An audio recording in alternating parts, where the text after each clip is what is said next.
You think Grandma's cooking secrets died with her? Think again. Those kitchen wizards turned scraps into miracles and disasters into dinner. These hacks weren't in cookbooks. They were whispered, watched, and learned by doing. Let's dig into 30 lost kitchen hacks Grandma took to her grave. The bacon grease jar was the most sacred vessel in Grandma's kitchen, sitting on the back of the stove collecting liquid gold from every breakfast. Every time bacon sizzled, the rendered drippings were strained through cheesecloth into a mason jar, building a reserve of smoky richness. That grease-seasoned cast-iron skillets started gravies, fried eggs with incomparable depth, and gave cornbread its signature crispy bottom that modern recipes never achieve. Grandma used it for greasing cake pans, adding richness to green beans, and starting any dish that needed savory depth. The practice saved money when butter was expensive and shortening tasted flat.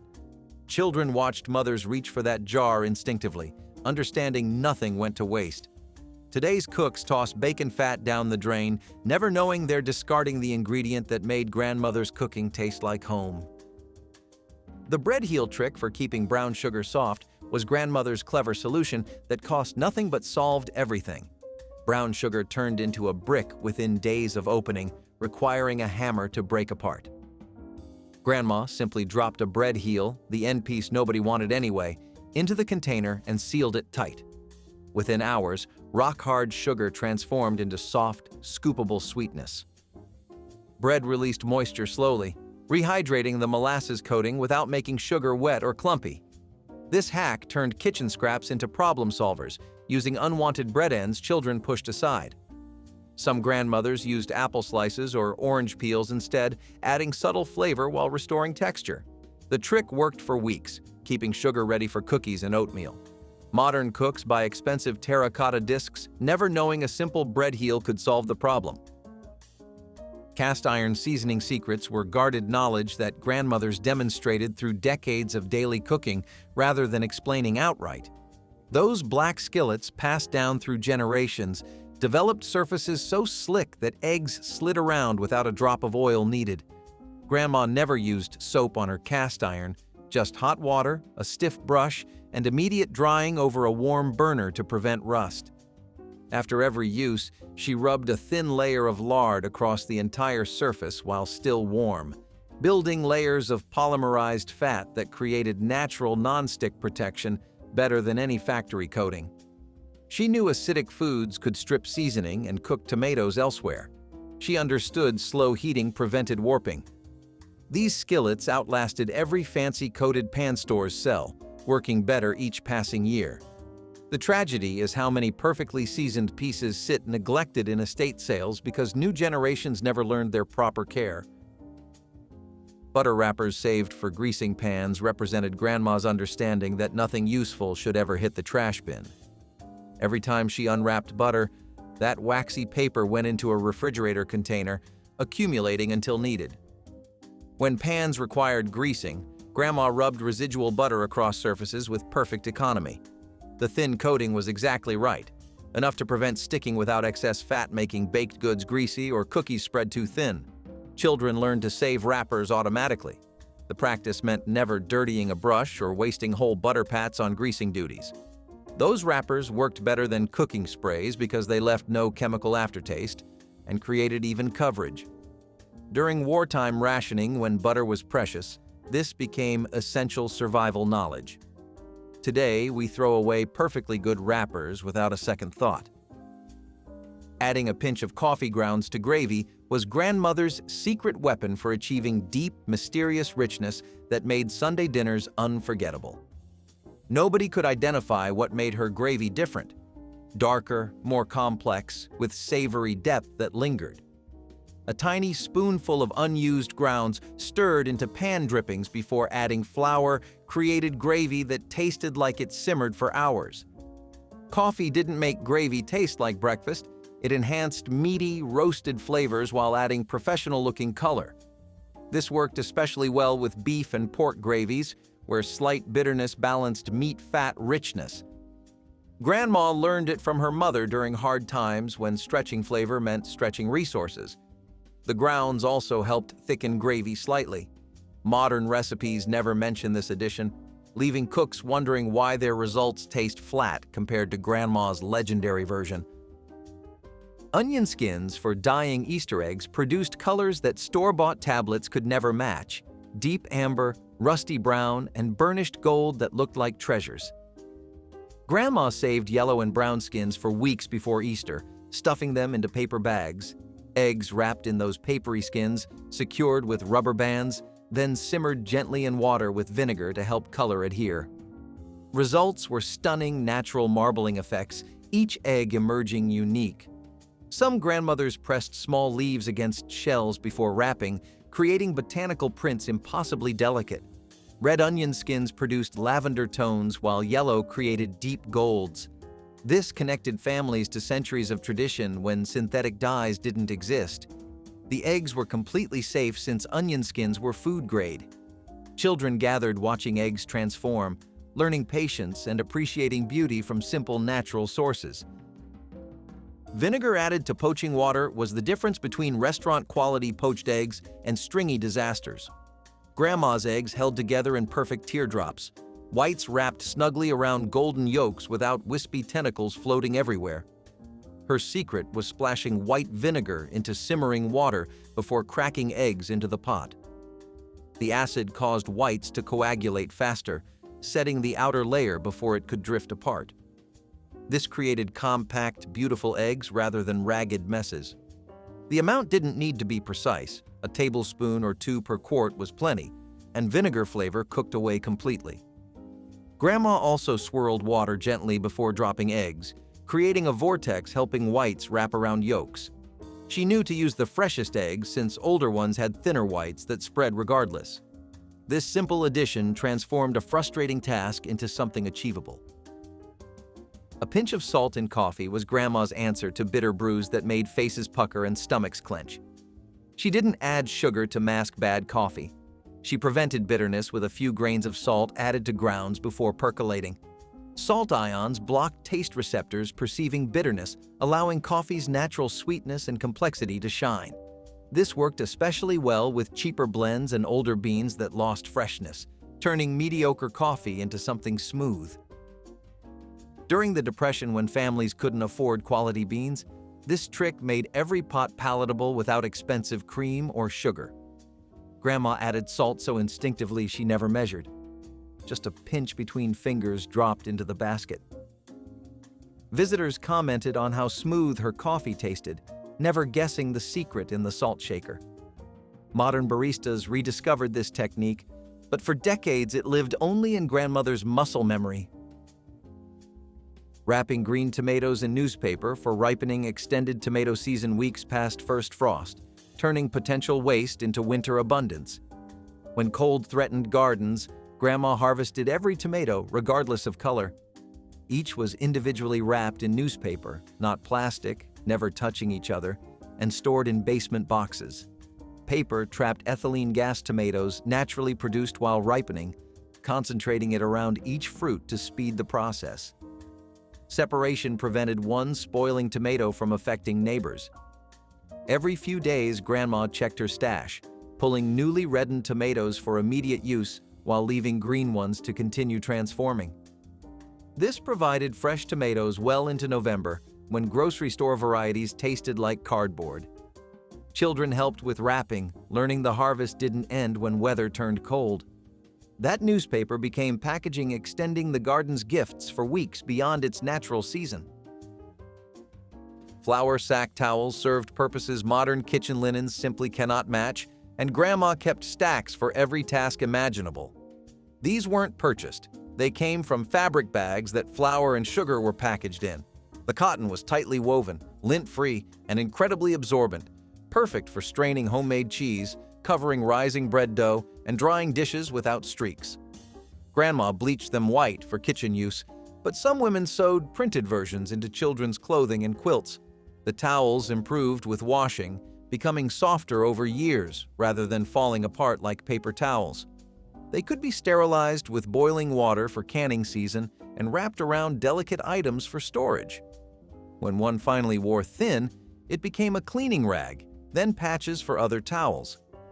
The journey from flour packaging to dust rag took decades, demonstrating a relationship with materials that disposable culture has abandoned. A potato in oversalted soup was Grandma's emergency rescue for dishes that seemed ruined beyond repair. When a heavy hand with the salt shaker turned tonight's dinner into a sodium disaster, she didn't panic or start over. Instead, she peeled a raw potato, cut it into chunks, and dropped them into the simmering pot for 15 to 20 minutes.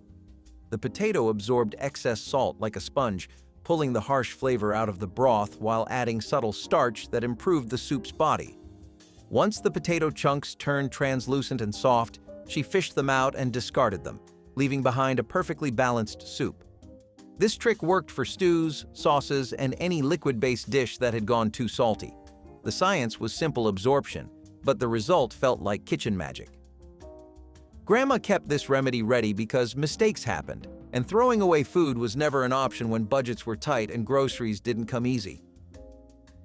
Stale bread revived with water was Grandmother's refusal to waste a single slice when the loaf turned hard and dry overnight.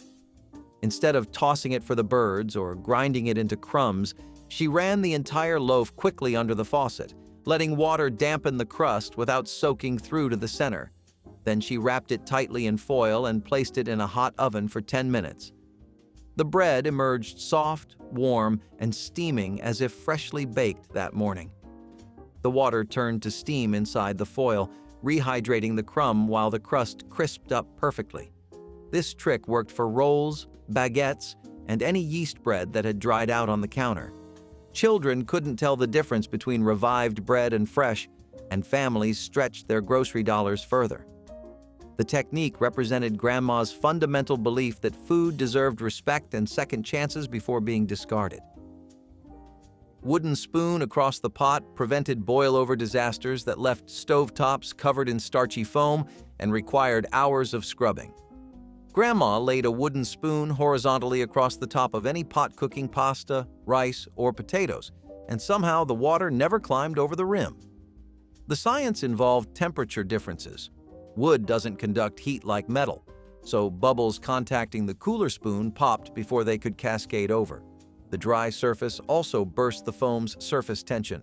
This simple trick meant Grandma could step away from the stove to tend other tasks without returning to find a mess spreading across the burners. She didn't know the physics, but she knew the wooden spoon worked every single time. Children learned this instinctively, placing spoons across pots without being told, carrying the habit into their own kitchens decades later. It cost nothing and prevented countless cleanup headaches. Eggshells in the coffee pot produced the smoothest, least bitter coffee that modern filters and expensive machines still cannot replicate. Grandma crushed clean eggshells and added them directly to the coffee grounds before brewing in her percolator.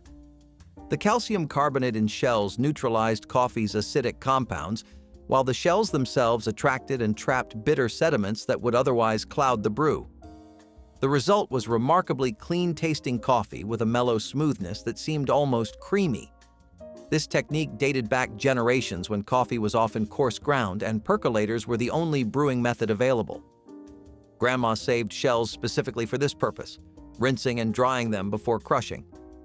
Visitors always commented on how her coffee tasted different, better, smoother, more drinkable than anywhere else. She never revealed her secret, letting them wonder what expensive brand she used when the answer sat right there in the compost bowl. Ice water for flaky pie crust was the non-negotiable rule that separated Grandma's legendary pies from the dense, tough failures other cooks produced. She kept a glass of ice water on the counter and added it tablespoon by tablespoon to her flour and shortening mixture, using only enough to bring the dough together. The cold was essential because it kept the fat from melting before the crust hit the oven. Those tiny pieces of solid shortening created steam pockets during baking, which produced the flaky layers that made pie crust shatter delicately with each bite. Warm water would melt the fat immediately, resulting in a tough, chewy crust nobody wanted to eat. Grandma also chilled her mixing bowl and handled the dough as little as possible, understanding that warmth from hands could ruin everything. These small details separated her Thanksgiving pies from everyone else's attempts. Milk added to scrambled eggs made them impossibly fluffy and creamy, stretching precious protein further while improving texture. Grandma whisked a splash of milk, never water, into beaten eggs before they hit the hot skillet. The milk proteins interacted with egg proteins during cooking, creating a softer curd that stayed moist rather than turning rubbery. This also added volume, making 3 eggs serve like 4 and stretching breakfast to feed one more hungry child. She cooked them low and slow, stirring constantly with a wooden spoon, removing the pan from heat before they looked fully done since residual heat finished the cooking. The result was eggs so tender they barely held together, nothing like the dry scrambled eggs served at diners. Some grandmothers added cream for even richer results, but milk worked beautifully for everyday breakfasts when dairy was measured carefully. Baking soda for cleaning cast iron rescued pans that seemed permanently crusted with burnt-on food. When regular scrubbing failed, Grandma made a paste from baking soda and water, spread it across the damaged surface, and let it sit overnight. The alkaline baking soda broke down the carbonized residue, loosening it from the iron without damaging the precious seasoning underneath. In the morning, a stiff brush removed everything with minimal effort. This method was gentler than salt scrubbing and more effective than endless soaking. Grandma kept a box of baking soda in every room of the house, kitchen, bathroom, laundry, because its uses were endless. For cast iron, it represented the difference between giving up on a pan and restoring it to perfect condition. She never considered buying new cookware when old pieces could be saved with patience and simple chemistry she learned from her own mother. Vinegar rinse for fresh produce removed pesticides, wax, and residue that plain water couldn't touch. Grandma filled a bowl with cold water, added a splash of white vinegar, and soaked her vegetables and fruits for several minutes before a final rinse. The mild acid dissolved waxy coatings on apples and cucumbers while killing surface bacteria that water alone left behind. This wasn't paranoia. She simply understood that produce traveled far and passed through many hands before reaching her kitchen. The vinegar smell disappeared completely after rinsing, leaving only clean, fresh-tasting fruits and vegetables. During canning season, this step was essential for ensuring jars wouldn't spoil from contamination. Children helped with the soaking and rinsing, learning food safety as routine kitchen work rather than special instruction. The practice cost pennies and provided peace of mind that everything served to her family was truly clean. Lemon juice prevented cut fruit from browning, keeping apple slices and pear wedges looking fresh for hours instead of turning an unappetizing brown within minutes. Grandma kept half a lemon on the cutting board whenever she prepared fruit salads, lunch boxes, or company platters. A quick squeeze over cut surfaces created an invisible barrier of citric acid that blocked the oxidation reaction, causing discoloration. The fruit still tasted like fruit, not lemon. Just a light spritz was enough. This trick was essential for preparing food in advance, allowing Grandma to cut everything the night before without worrying about presentation. School lunch apples stayed white until noon. Party platters remained beautiful throughout entire gatherings. The technique extended to avocados, bananas, and any fruit that oxidized quickly. A single lemon lasted through multiple uses, making this one of the most economical hacks in Grandma's extensive repertoire of kitchen wisdom. Room temperature eggs for baking produced cakes and cookies that rose higher and mixed more smoothly than cold eggs ever could. Grandma set her eggs on the counter an hour before baking, or floated them in warm water for 10 minutes when time was short. Cold eggs shocked other ingredients, causing butter to seize up and batters to curdle rather than emulsify properly. Room temperature eggs incorporated seamlessly, creating smooth batters that trapped air effectively and rose beautifully in the oven.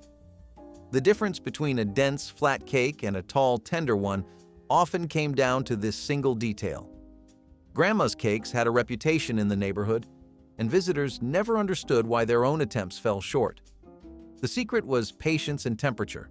Nothing fancy, nothing expensive, just understanding that ingredients needed to cooperate rather than fight each other in the mixing bowl. Buttermilk as a meat tenderizer transformed tough, cheap cuts into fork-tender meals that tasted like expensive roasts. Grandma soaked chicken, pork chops, and beef in buttermilk overnight, letting mild acids break down muscle fibers while cultures added subtle, tangy flavor. The technique worked especially well for wild game that carried strong, gamey tastes. Buttermilk mellowed everything while keeping meat moist. This wasn't just about tenderness. It was about stretching a food budget by making inexpensive cuts taste luxurious. Grandma learned this from farm women who raised their own chickens and knew older birds needed help becoming palatable. The buttermilk coating also helped breading adhere better when frying, creating that perfect crunchy crust on fried chicken that modern cooks struggle to replicate. She never wasted leftover buttermilk from baking. It went straight into a container for the next night's meat. Sugar sprinkled on sliced tomatoes was Grandma's way of coaxing maximum flavor from garden produce that hadn't quite reached peak ripeness. A light dusting of white sugar over tomato slices seemed counterintuitive, but the result was magical. The sugar drew out natural juices through osmosis while enhancing the fruit's inherent sweetness without making it taste like dessert. Slightly underripe or late-season tomatoes that would otherwise taste bland suddenly burst with flavor. The technique worked because tomatoes are technically fruit, and sugar amplified what was already there rather than masking it. Grandma served these alongside summer suppers, the juices pooling on the plate perfect for sopping with cornbread. She also used this trick when canning tomatoes that weren't quite ripe enough, ensuring every jar tasted like August even when opened in January. A pinch of salt added alongside the sugar created perfect balance, bringing out tomato flavor while the sugar enhanced sweetness. Wax paper between stacked cookies prevented them from sticking together and kept soft cookies soft while crisp ones stayed crisp. Grandma understood that cookies stored touching each other exchanged moisture. Chewy snickerdoodles dried out while crisp ginger snaps turned soft. A simple sheet of wax paper between layers created a barrier preserving each cookie's intended texture for days. This knowledge came from decades of holiday baking when cookie tins held multiple varieties needing to coexist without ruining each other. She cut wax paper to fit her containers exactly, layering between each row with precision. The paper also prevented delicate icings from smearing onto neighboring cookies, keeping decorated sugar cookies presentation ready. Children learned to help with this layering, understanding proper storage mattered as much as proper baking. The technique cost almost nothing, but made the difference between cookies worth sharing and ones that embarrassed you at potlucks. A damp towel over rising bread dough created the perfect humid environment for yeast to work its magic without forming a dry crust. Grandma draped a clean, wrung-out kitchen towel over her bread bowl and set it in a warm spot, near the pilot light, on top of the refrigerator, or beside the wood stove. The moisture prevented the dough's surface from drying and cracking while still allowing gases to escape. Plastic wrap hadn't been invented when Grandma learned to bake, and even after it appeared, she trusted her towel method more. The towel could be lifted easily to check progress without disturbing the delicate rise, and it absorbed excess moisture that might make dough surface sticky. She used the same towels for this purpose year after year, knowing exactly how damp they needed to be. This simple technique produced bread that rose evenly and developed beautiful smooth tops that slashed cleanly before baking. Modern bakers struggle with cracked, uneven loaves simply because they skipped the damp towel. Cooling cakes upside down prevented domed tops and created perfectly flat layers for stacking. Grandma flipped her cake pans onto wire racks immediately after removing them from the oven, letting gravity pull the risen center back down while steam escaped evenly. By the time the cake cooled completely, the top was flat as a table rather than rounded like a hill. This meant layers stacked perfectly without wobbling or requiring trimming that wasted precious cake. The technique worked because cake structure remained flexible while hot and set as it cooled. Flipping during this window allowed gravity to do the leveling work. Grandma learned this from her mother, who learned it from hers, each generation passing down the knowledge that made birthday cakes look professional. She never owned cake leveling tools or special equipment. She just understood how heat and gravity work together. Modern bakers buy expensive gadgets when a simple flip achieves the same result with better texture and no wasted crumbs. Storing brown sugar with marshmallows kept it soft indefinitely without adding any unwanted flavors. Grandma discovered that a few marshmallows dropped into the sugar container released just enough moisture to prevent hardening while their neutral sweetness complemented rather than competed with molasses.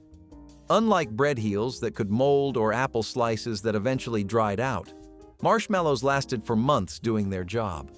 The trick worked because marshmallows contained humectants, ingredients designed to retain moisture that slowly released humidity into the surrounding environment. Grandma kept a bag of marshmallows in her pantry specifically for this purpose, refreshing the ones in her sugar container every few weeks. Children thought she was giving them treats when she handed over the sugar-dusted marshmallows, never knowing they'd already served their purpose. This hack represented Grandma's endless creativity in solving kitchen problems with whatever was already on hand. Freezing fresh herbs in olive oil preserved garden abundance for winter cooking when grocery store herbs cost too much and tasted like nothing. Grandma chopped basil, oregano, rosemary, and thyme from her garden, packed them into ice cube trays, and covered them with olive oil before freezing solid. Each cube contained the perfect amount of seasoned oil for starting a pot of soup or sautéing vegetables, bringing summer flavor to January dinners. The oil protected delicate herb leaves from freezer burn, while the cold preserved their essential oils and bright color. Grandma popped frozen cubes into freezer bags labeled by herb type, building a collection that lasted through winter. This technique predated dried herbs in jars and produced far superior flavor because fresh herbs never touched heat until they hit the cooking pan. Modern cooks rediscover this hack and wonder why their grandmother's winter soups always tasted better than anything from a recipe. Boiling wooden spoons monthly removed absorbed flavors and bacteria that accumulated from stirring countless pots of food. Grandma placed her wooden spoons in a pot of boiling water for several minutes, watching the water turn cloudy as oils and residue released from the wood grain. This simple sanitation kept her utensils smelling fresh and prevented last week's onion soup from flavoring tomorrow's custard. Wood is porous and absorbs whatever it touches, which was fine when building seasoning over time, but problematic when strong flavors lingered unwanted. The boiling also killed bacteria that could harbor in tiny cracks and crevices. After boiling, Grandma let the spoons dry completely before storing them, preventing mildew and warping. She repeated this process with cutting boards, rolling pins, and any wooden kitchen tool. Modern cooks replace wooden utensils constantly, not knowing that proper maintenance could make them last generations. Rubbing a walnut on wood scratches made furniture damage disappear like magic, and Grandma used this trick on everything from kitchen tables to hardwood floors. The natural oils in walnut meat filled in scratches and matched the color of most wood finishes almost perfectly. She simply rubbed the nut meat directly over the damaged area, let it sit for a few minutes, then buffed with a soft cloth until the scratch became invisible. This worked because walnut oil penetrated wood grain and oxidized to a darker shade that blended with surrounding surfaces. Grandma kept walnuts in her apron pocket during holidays when company meant more chairs scraping floors, and children meant more accidents with toys. The technique saved refinishing costs and kept furniture looking new for decades. She learned it from her mother, who learned it from hers, each generation understanding that homes required constant small repairs rather than expensive replacements. Storing celery in aluminum foil kept it crisp for weeks instead of the days it lasted in plastic bags. Grandma wrapped celery stalks tightly in foil and placed them in the refrigerator's crisper drawer where they stayed crunchy and fresh far longer than seemed possible. The foil allowed ethylene gas to escape while retaining moisture at the perfect level, creating storage conditions that plastic simply couldn't match. Plastic trapped too much humidity, causing celery to become slimy, while open air dried it out. Foil struck the balance that kept celery perfect. Grandma discovered this through trial and error, testing different storage methods until she found what worked. She applied the same principle to lettuce and other vegetables, wrapping them carefully to extend their usable life. This hack saved money by reducing waste and ensured fresh vegetables were always available for soups, salads, and snacking. Every generation since has wondered why their celery wilts while Grandma's stayed perfect for weeks. Fermented vegetables filled crocks in the 1960s pantries, where sauerkraut, pickles, and kimchi provided probiotics long before the term entered vocabulary. The lacto-fermentation process created beneficial bacteria that populated digestive systems and supported immune function in ways modern science has documented. Grandmothers maintained fermentation crocks carefully. Understanding these preserved vegetables contributed something essential to family health. The process increased vitamin content, particularly B vitamins and vitamin K2, while making minerals more bioavailable. The sour tang of properly fermented vegetables indicated successful bacterial activity, transforming raw ingredients into living foods. Salt concentration and temperature control were managed through experience passed from mother to daughter.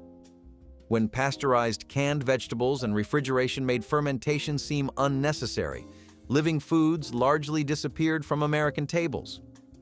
Scientists now recommend fermented foods as essential for gut microbiome health. When you hear the word umami, you naturally think of everything savory and typically found in main courses. Very few people realize that anything with cocoa, in this instance chocolate, also has that flavor.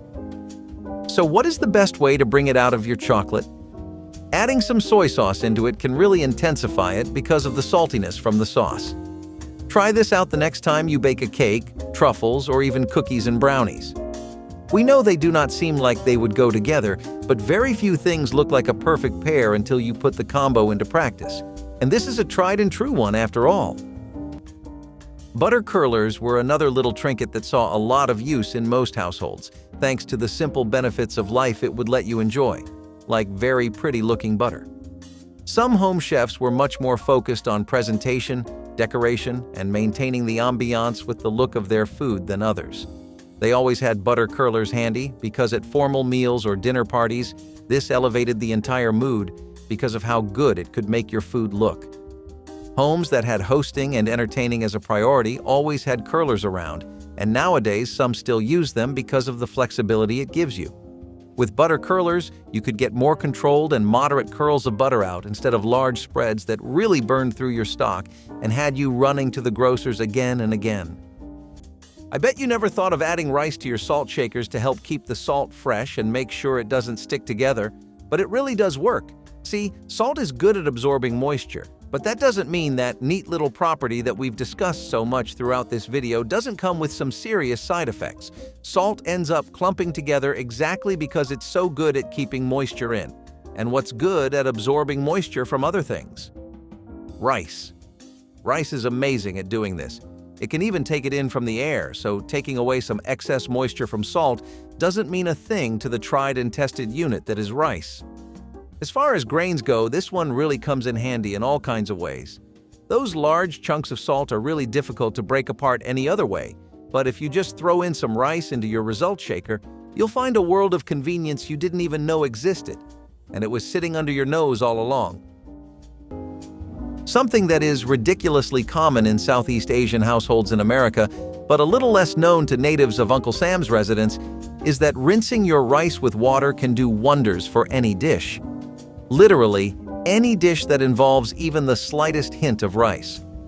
This is because rinsing removes the extra starch packed into rice, giving you fluffier grains with minimal effort.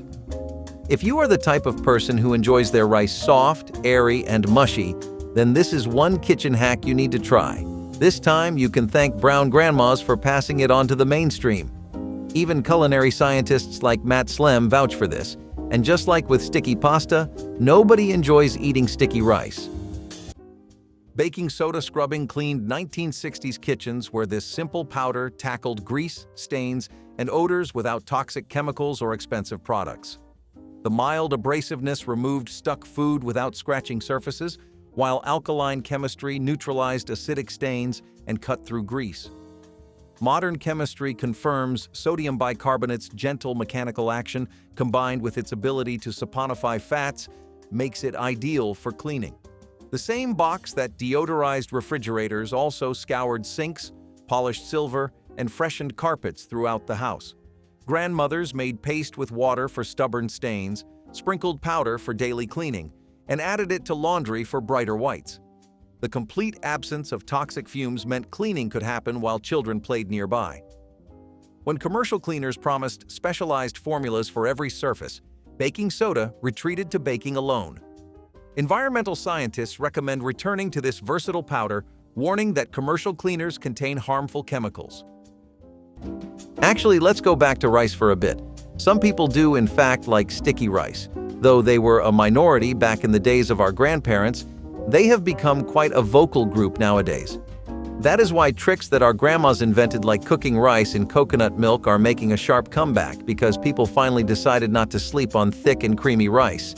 If you add in the stuff, then it gives rice fat and sweetness and also helps prevent water from getting into it. You know what that means? The rice stays together and gets a much more vivid texture than you would otherwise be used to. If you ever get bored of plain rice, try this neat little variation for yourself. Whether it's for a nostalgic trip or to explore a new world of rice you haven't experienced before. The meat grinders of yesterday were known as manual food mincers, and before electrical appliances and pre-packaged processed meat took over marts and homes alike, they were a kitchen staple you would find everywhere.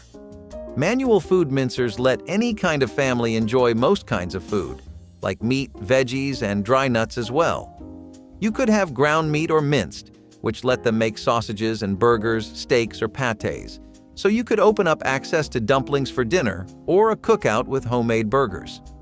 A lot of meat stuffing dishes like meatloafs and dumplings were also very popular things to make, so food mincers helped in preparing those, and they were very self-sufficient and economical. Potatoes are really starchy, and this gives them a lot of benefits outside the kitchen and your plate of food too. It helps them take away any kind of excess salt from your dish by just making sure that you don't have excessive moisture. As we have gone through so many times in this video already, the moisture amount in your food needs to be just right for a lot of things to work, as they ideally should. Potatoes, being composed almost entirely of starch, have a massive capacity for absorbing all kinds of liquids. You put raw potatoes into some kind of soup, stew, or sauce, and just watch as it takes away the liquid and salt. Most of the salty liquid gets absorbed by the potatoes thanks to a process known as osmosis. This is what happens when liquids or water move from one object to another to balance out the overall concentrations. The starches of the potato help to make a membrane that helps to draw the liquid into the potato. Plus, besides just that, potatoes are really good at diluting salt. Why does this help? It helps to keep the salt-to-food ratio low, which ensures that your steak or burger is just the right amount of bitter and not overpoweringly so. All in all, a little potatoes on the side have more benefits than you'd initially expect. So you could not finish up all your pizza in one go, but you bet the gang that you needed an entire large one to yourself. It happens to the best of us, but do not let overestimation trap you into forcefully eating soggy leftover pizza. Reheat it in a skillet and get that crust crispy, fresh, and warm, all in one go. Just because something is a leftover does not mean you have to completely sacrifice the original quality. You can still get a lot of bang for your buck if you take the time to heat it the old-fashioned way. We know microwaves are convenient, almost dangerously so, but they cannot do everything that gas-based fire and kitchen utensils can. So if you really do not feel like sitting through mushy, soggy pizza crusts, you know what to do now.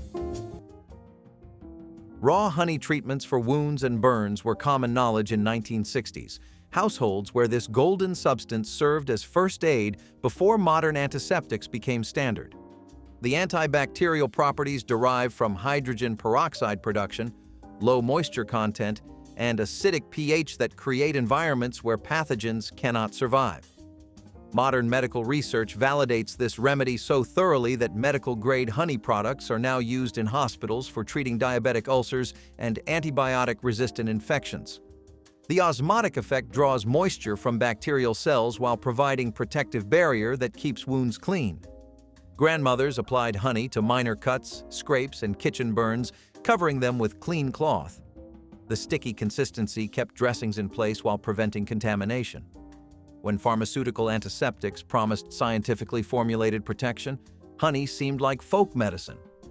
Researchers now study specific honey varieties for wound healing properties. So, you're all no stranger to the concept of heat being really good at sterilizing things. That goes for pretty much every kind of food you've ever had, but it also goes for your bottles too. Why? Well, heat actually kills a lot more things than you might know. It kills pretty much any kind of bacteria, virus, and fungi. And while I'm not trying to imply you wouldn't know that, what I do think is that people, myself included, aren't aware of just how many bacteria there are on surfaces around us. Actually, the number is staggering. They all die of around 212 degrees Fahrenheit though, and that's the temperature of boiling water. This helps to completely obliterate most of these organisms on a cellular level, which is pretty metal if you ask me. The high temperature literally breaks them down into nothing, and they either become inactive because structurally they either just can't work anymore or they are outright killed. Pretty neat, right? Not only do you end up getting your water bottles sterilized, but they end up becoming as clean as they can be too. See, in those times, people had mason jars with really airtight seals. These became essential for the produce and grocery of the time, which was always vegetables, jam, and jellies. Sometimes families, especially grandmothers, would use them for storing meat, and this symbolized how common canning became after the Great Depression and World War I. Preserving your harvest in a mason jar was about the best and smartest thing you could do for extending its shelf life by a good margin. A fun thing they used to do was water baths and pressure canning in mason jars, which was a big habit amongst gardeners and home chefs. One of the most dreaded experiences in the kitchen is when, for seemingly no reason, your avocado starts to brown past the point of no return. This happens because once avocados are exposed to oxygen, they start to produce melanin, which turns them brown. If you like your avocados green and fresh though, one really easy trick you can try every time from now on is to leave the pit and store it. Then cover the avocado with plastic wrap in an airtight container. This helps preserve it for as long as possible, and if the container was any indication, the idea here this time is to cut off all contact with oxygen as much as possible. Sunning laundry on outdoor clotheslines was universal practice in 1960s neighborhoods where sheets and clothing dried in fresh air while absorbing ultraviolet radiation that killed bacteria and bleached stains naturally. The antimicrobial effect was understood intuitively, leading housewives to hang sick children's bedding in direct sun for exposure. Modern research confirms UV radiation destroys bacteria, viruses, and fungal spores more effectively than many chemical disinfectants while leaving no residue.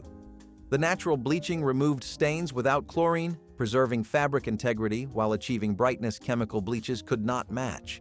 The process required no electricity, reduced utility bills, and left fabrics smelling of fresh air rather than synthetic fragrances. Clothes dried on lines lasted longer than those tumbled in hot dryers that stressed fibers. When electric dryers promised convenience regardless of weather, outdoor drying seemed old-fashioned. Scientists recommend sun exposure for disinfecting fabrics. Salt is really good at quickly cleaning your iron pans. This happens for a few reasons, but two of them are that salt just happens to be inherently very abrasive, and it's also very good at degreasing. This helps food that's stuck on the pan and any grease that also won't go away to come off easily. You don't want to be damaging the surface of your pan after all. Why is salt like that though? Salt happens to be really coarse, and that makes it really good for situations where you would need an abrasive. Sprinkle just a little bit on a hot pan with a bit of leftover oil and start scrubbing with a cloth. You'll see the difference almost immediately, and that's all thanks to the coarseness of salt. Why does salt work as a degreaser? Well, that's because when you use it alongside heat, salt changes its properties a little, as most things do when they come into contact with heat. Now, salt can help to absorb and break down greasy surfaces because it helps draw that grease away. Salt has a lot of good absorption properties too. It's really good at taking away moisture from other liquids and oils. It's also good for preventing some rust, but that's a little side tip I'm including for free. Percolator coffee pots were what people used to make their dearly beloved coffee before the age of drip coffee makers in the 20th century. This is how you would make some strong coffee, and it was done by cycling boiling water through grounded coffee. It used a basket and a tube to do those, and they became known for three things: being very straightforward to use and brewing incredibly vibrant and strong coffee. They have been replaced by single-serve Keurig machines and espresso makers because you just get more control over what kind of coffee you want to make with them. But to get that old-fashioned coffee, some households do still enjoy a percolator. A golden rule passed down from grandmother to mother, and eventually to our generation, is that whenever you're cooking carbs like pasta or spaghetti noodles, you drizzle in a little olive oil. The trick here this time is that it prevents the noodles from sticking together, and we all like our noodles with extra twirling ability. Stacking up loads of pasta on a fork for a massive bite is one of the joys of pasta, to be honest, and that can only work if they are not all stuck together like somebody poured in hot glue. Olive oil can do literal wonders for this little problem that dominates most pasta-based dishes, and if you are new to it and want to make some killer Alfredo, remember to try this out. Copper cookware lined kitchen walls in 1960s homes where serious cooks understood this metal conducted heat more evenly than any alternative. The antimicrobial properties of copper, though not understood then, provided additional benefit that modern science has documented extensively. Studies confirm bacteria, viruses, and fungi die rapidly on copper surfaces through contact killing that destroys pathogens within minutes. The responsive heat conductivity allowed cooks to adjust temperature instantly, preventing scorched sauces. French culinary tradition relied on copper for centuries, knowledge American homemakers adopted when French cooking became fashionable. The maintenance required was considerable, demanding regular polishing to prevent tarnish.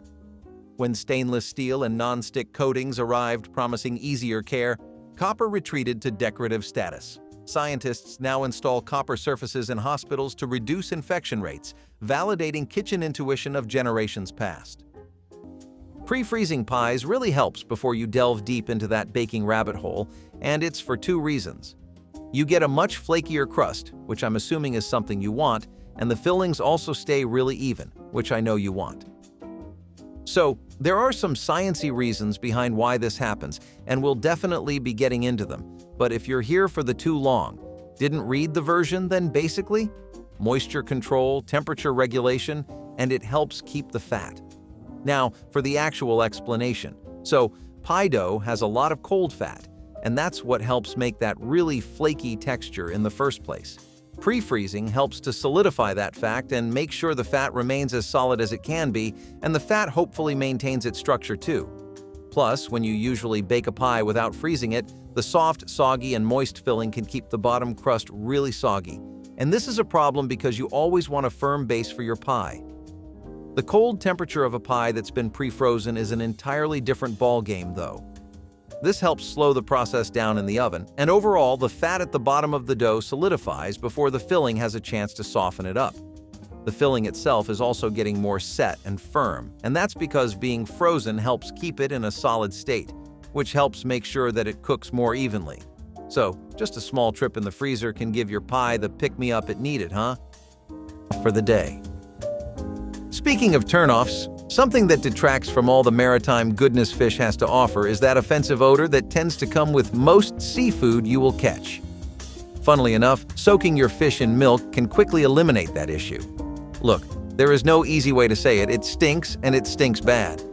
It is not something you would want with your food, much less constantly oozing out of your fridge every time you open it.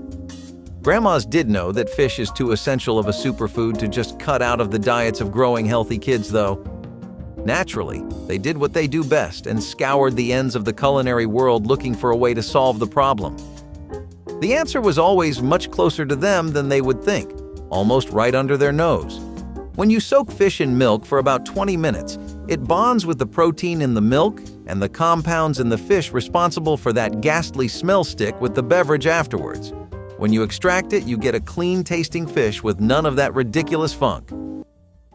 Newspaper window cleaning was standard practice in the 1960s households where women achieved crystal-clear glass without purchasing specialized products or paper towels. The technique involved crumpling newspaper pages and using them with vinegar solution to wipe windows until they sparkled without streaks. Modern materials scientists explain this worked because newspaper ink contained carbon black and petroleum oils that polished glass while dense fibers absorbed moisture without leaving threads. The slightly abrasive texture removed stubborn spots cloth alone could not eliminate. This method cost essentially nothing since newspapers were household staples purchased for content, then repurposed. cleaning professionals today still recommend this technique for professional results without expensive tools. The shift to digital news and concerns about ink transfer led homemakers to abandon newspaper cleaning for paper towels. Scientists confirm the old method remains superior for streak-free results requiring no chemical additives. Have you ever thought to question why people use tin foil when they're baking? It's because it really helps keep the crust from over-baking, or in the worst-case scenario, even burning. Why does it do that, though? Well, the foil acts as a barrier to the heat, so it doesn't let all of it get through. This means that not only do you get even cooking thanks to the edges of your pie being closer to the heat source, you also get to ensure it cooks more slowly and at a more even rate. Pies also tend to have their crusts shrink on them, especially when they're filled with fruits and liquid fillings. The aluminum filling helps to make sure those edges stay in shape and don't pull away as the dough starts to cook and expand. It's not just a decorative choice. There are actually loads of reasons to start using tin foil to make sure you get the pie you should be eating. Candy dishes would usually always be filled to the brim with wrapped sweets, especially if we are discussing the holiday season.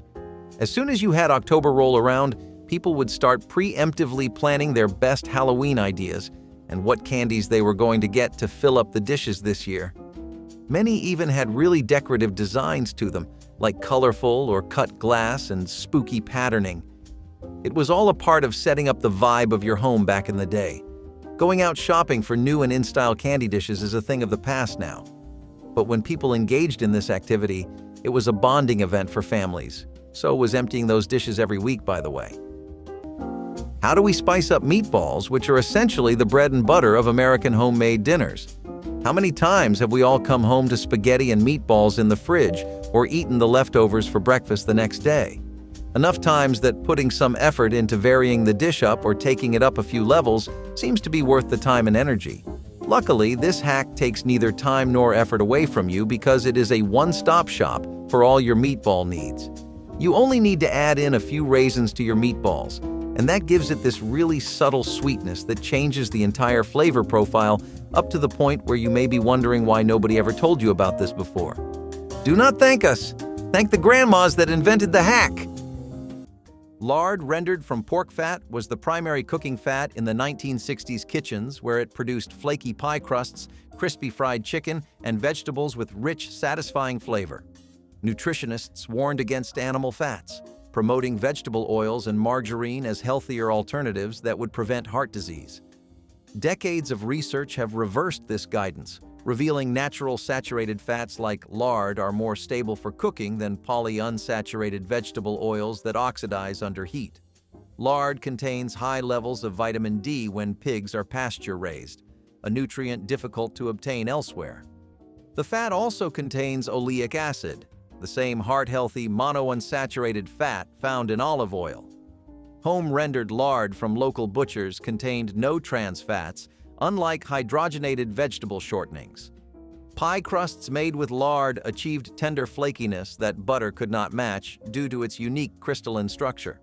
When health agencies promoted margarine, they inadvertently encouraged consumption of deadly trans fats.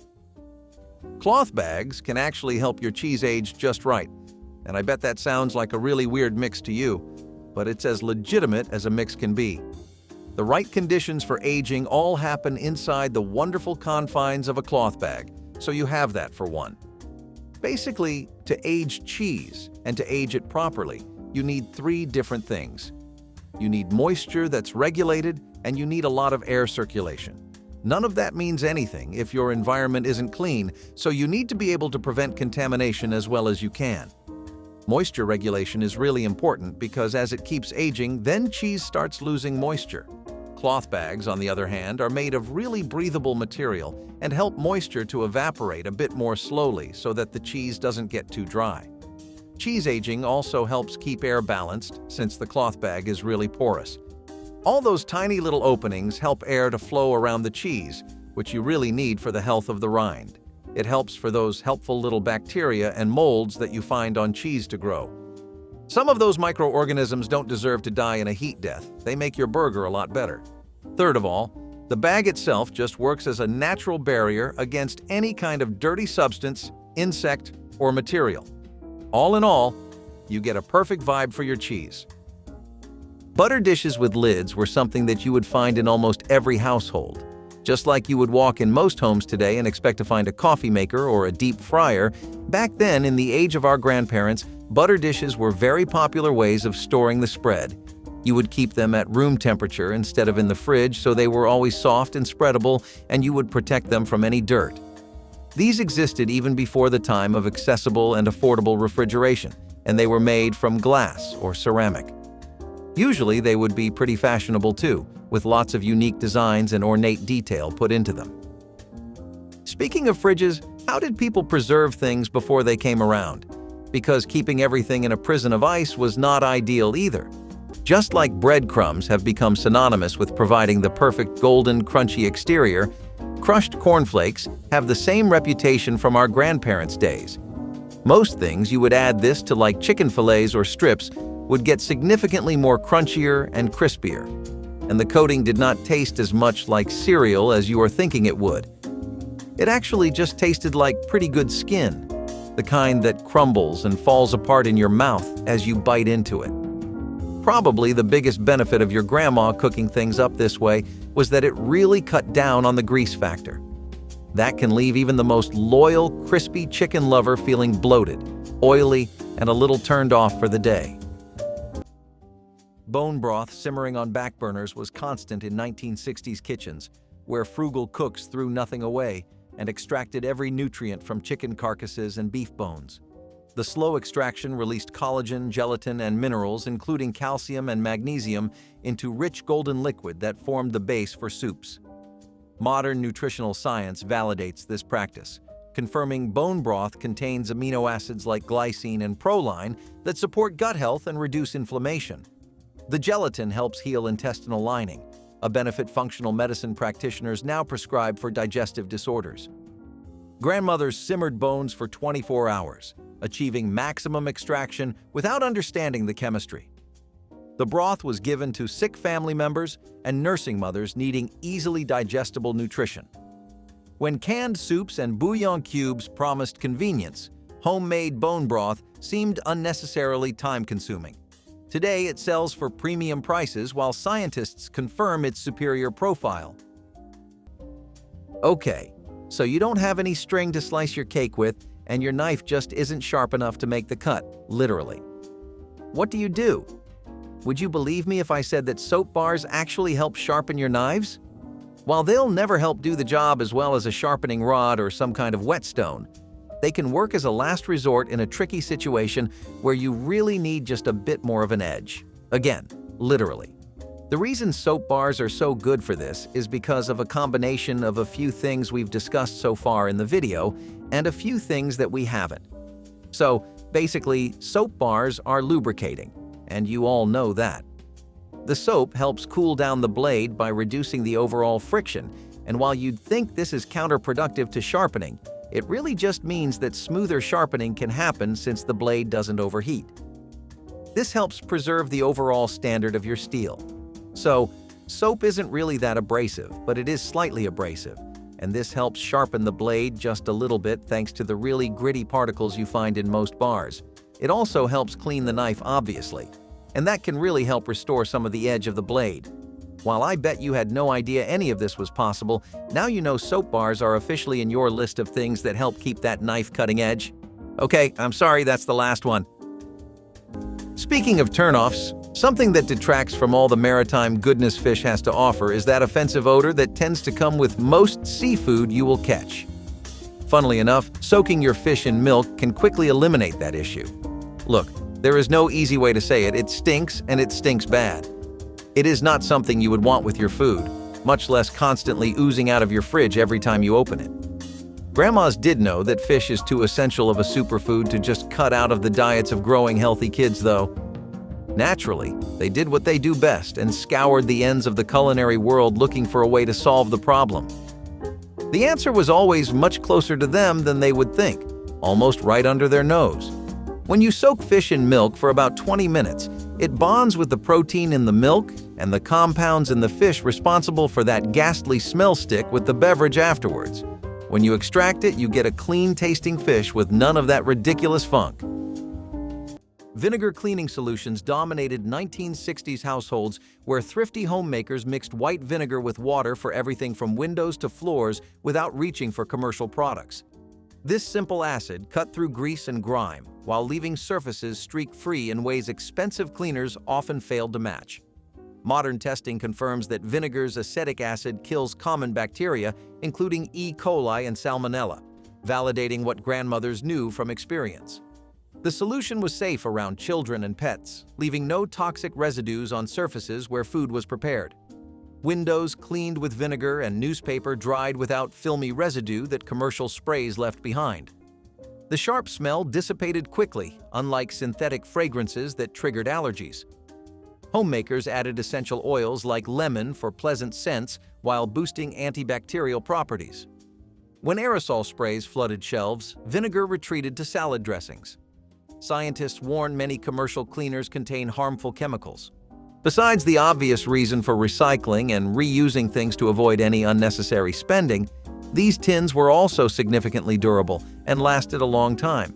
They were usually always the perfect size as well, and it was as if they were meant to be a permanent home for sewing supplies. Spools of thread, thimbles, needles, and sharp objects all would hold in one box while being very easy to grab when you needed it. Once you were done, you could just put everything back. Which kitchen hack did your grandmother always swear by? Drop your family secrets in the comments below and hit that like button. Subscribe now to keep these precious traditions alive for future generations of home cooks.